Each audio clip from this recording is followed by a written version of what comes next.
Hey everyone, and welcome back to another video. And in this video, I'm going to show you how to fix sound not working on your Samsung CU7000 TV. Now, this video is going to be particularly useful for individuals. Let's say that you have a Samsung CU7000 TV, and for some reason the sound isn't working. Well, here's a few things that you can try. The first thing that you can do is that you can grab your remote and click on the home button, which is this center button right over here that looks like a house. And then you're going to be navigated to a page that looks like this. Go to where it says settings, click on settings, and then where it says sound output right over here, you want to go ahead and make sure that it's on the correct sound output.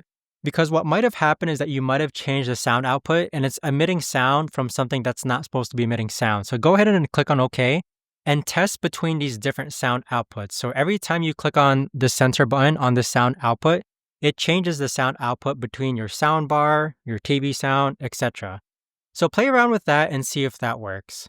Now, if that still doesn't fix the issue, what you can do next is that you can actually just simply unplug your TV for about 60 seconds. So what I mean by unplug is like you actually want to pull it out of the plug right over there, leave it unplugged for about 60 seconds, and then replug it back in.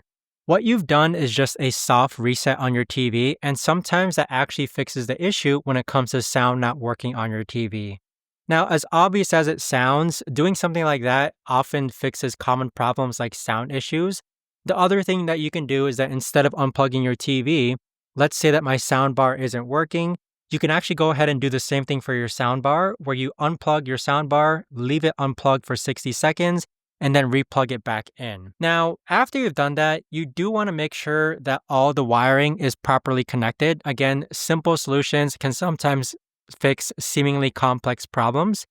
But if all those solutions do not work, the other thing that you can do is that you can grab your remote, and then after you grab your remote, you want to navigate to where it says settings again. Click on settings and then click on all settings. So you want to navigate to where it says general and privacy, and you want to navigate to where it says factory data reset. So once you've done so, this is like a last resort option where you could actually go ahead and reset your TV to its default settings and see if that works. Now keep in mind that if you do this, it is going to erase all data or any login or any installed apps that you have in your Samsung CU7000 TV. But that right there, guys, is the best and easiest way that I know of to actually go ahead and fix sound not working on your Samsung CU7000 TV. If you guys know of a better or easier way to actually do this, let me know in the comments down below. I would love to know. Thanks so much for watching, everyone, and I'll see you guys all in the next video.